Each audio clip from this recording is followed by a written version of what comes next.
Dunchbags, what's going on? It's Landon Remixes here, and it's time for another edition of Top 5, the series where I talk about compilation albums in one way or another, typically giving a brief overview and then counting down my 5 favorite songs from it, respectively. And today I'm going to be talking about this new one from Monstercat, Monstercat Uncaged Volume 5. And I don't want to spend too much time on this one because I'm pretty sure most of you guys already know the drill by now. Earlier this year, Monstercat split into 2 brands, Uncaged and Instinct, and here I am covering their newest Uncaged compilation. Now, this isn't the first Uncaged compilation of 2018, and in fact, it's technically the 3rd, but it may be the most significant. This is the first Uncaged album, though, to feature 40 unique tracks, which is pretty crazy to me. I didn't realize any of Monstercat's compilations past Instinct Volume 1 were going to do that, so it seems that's the new trend now. I do kind of disagree with this decision, though, considering a lot of my close friends are on the Monstercat roster, and I really want to see them actually make money.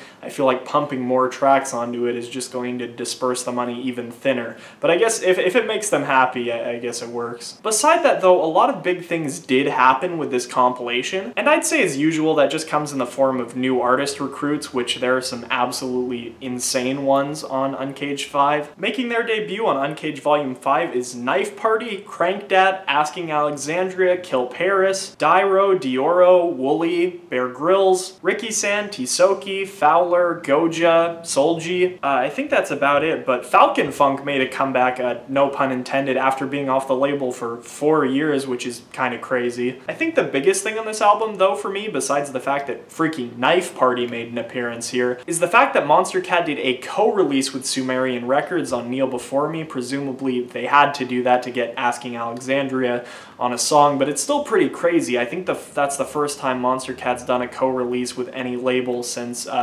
Astronauts Destination Quantum back in 2014. Needless to say, a lot of really exciting things happened within the span of this album's release, but on another note, I also think this is one of the most disappointing compilations that Monstercat has released in a while. While later in this video, I would like to take some time to note a few artists that really stuck out to me on this compilation. There were a lot of moments that were just really bland and uninteresting on this compilation. Definitely not to say I thought every single song on this album was bad or anything like that. I just think in general most of the artists here weren't really bringing their A game. So I'm going to take a few brief moments and actually be a little negative for a change and talk about some major disappointments with this album. I almost could not contain my hype when I found out Asking Alexandria was doing a tune on Monstercat, but the resulting song was just so underwhelming. Like, I almost would have preferred Asking Alexandria to do a tune with Dirty Phonics instead, because they probably could have made a better metal step thing that worked than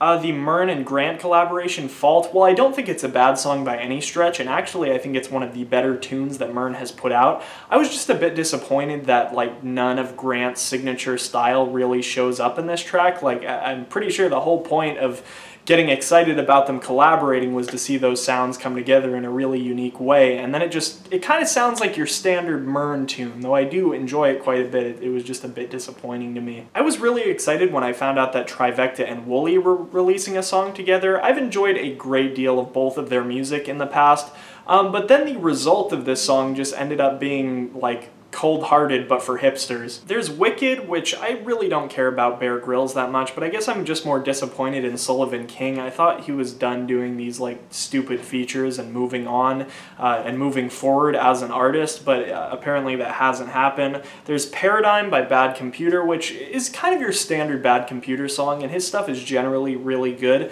but I did not think the appearance from Kara here fit at all. Like, it is utterly pointless. I really enjoyed the lyric video of She's a Killer by Justin O, but I didn't enjoy how in the actual release version they kind of took out the elements which made She's a Killer feel like it was some kind of immersive story or something. It feels like they just did that for the lyric video and then were like, oh, you don't really need that in the single, but in reality I feel like that was the main thing making me be really intrigued by the song, so I was disappointed that this version ended up on the album. I was also really disappointed with the final release version of This Feeling by Ricky San. I enjoy Ricky San's music a lot, and I really like his bit-crushed sound design that he does, but this final version here just sounds like they tried to take what he had originally going. You can actually hear the original version of the song on Ricky San's YouTube channel, but the version that they released kind of took that and then just cut it back and looped a bunch of the sections that I guess were a little bit easier on the ears, which it's like,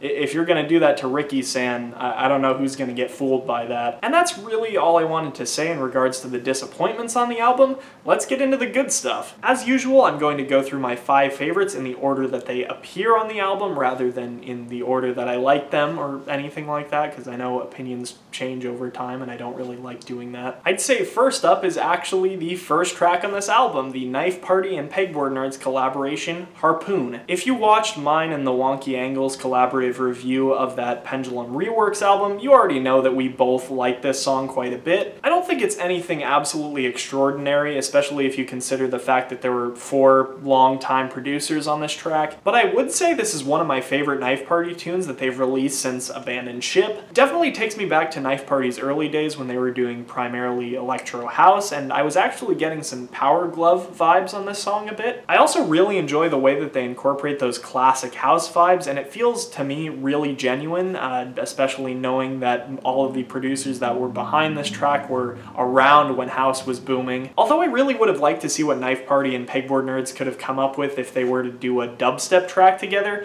this track is fine. It's just fine. For the next song in my list, I'm going to go 20 tracks forward to Work by Boss Fight. It very well may be an unpopular opinion, but I really love this song. It reminds me a lot of Ragabomb by Skrillex, except I'd say it's more Eastern Asian influence than it is Jamaican. On top of that, it's somehow even more obnoxious and wild than Ragabomb, which I didn't even know was possible. Sure, you can dismiss those screechy leads as being a little bit annoying, but if I heard this song live, I'd be going absolutely ham. Up next, I gotta give a spot to Nitro Fun for Time Goes By. Not to say that I wasn't supportive of Gus's decision to move to Powerhouse, because I was, and I quite enjoyed a few of the tunes that he did while he was in that phase of his career, but it seems that he's kind of gone back to his roots a little bit with this song. And it's pretty phenomenal. It sees Nitro Fun kind of retrospectively looking at that electro chiptune sound he was doing on songs like New Game, Cheat Codes, and Final Boss, and kind of moving it forward progressively. It might be the prettiest song in this compilation, the drop feels meaningful and impactful, and I also really love the live instrumentation here. To me, it really gives the song kind of a Final Boss feel, but even then I feel like this song is a step above that one, so good job on this one, Gus. My 4th pick's going to go to Kuro for Knockin'. Kuro is one of those few artists that I alluded to earlier when I said that a few artists on this compilation really stuck out to me.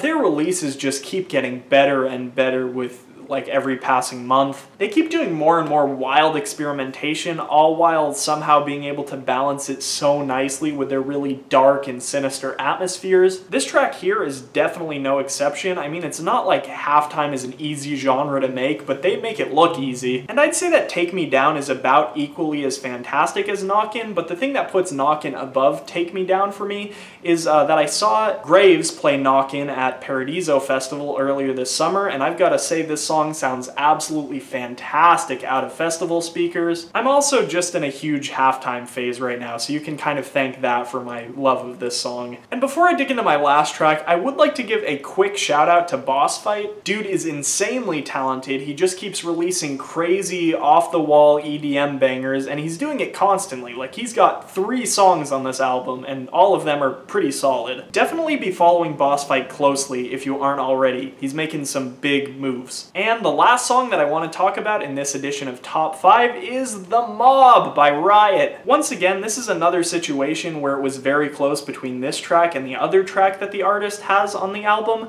I loved AWA a lot. In fact, I think it's debatably even more immersive than The Mob.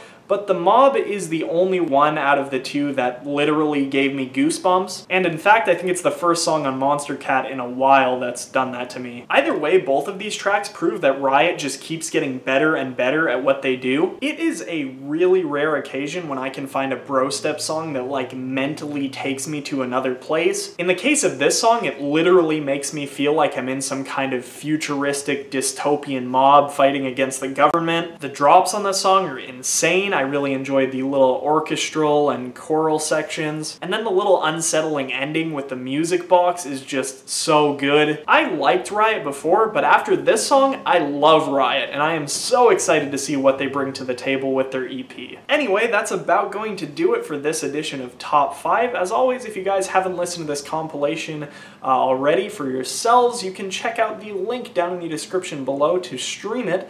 And in the end card, you'll find some similar videos if you enjoyed this one. Make sure to subscribe and leave a like if you enjoyed the video and you want to see more stuff like this. I'm Landon Remixes. I hope you guys enjoyed the video, and I'll catch you later. Peace.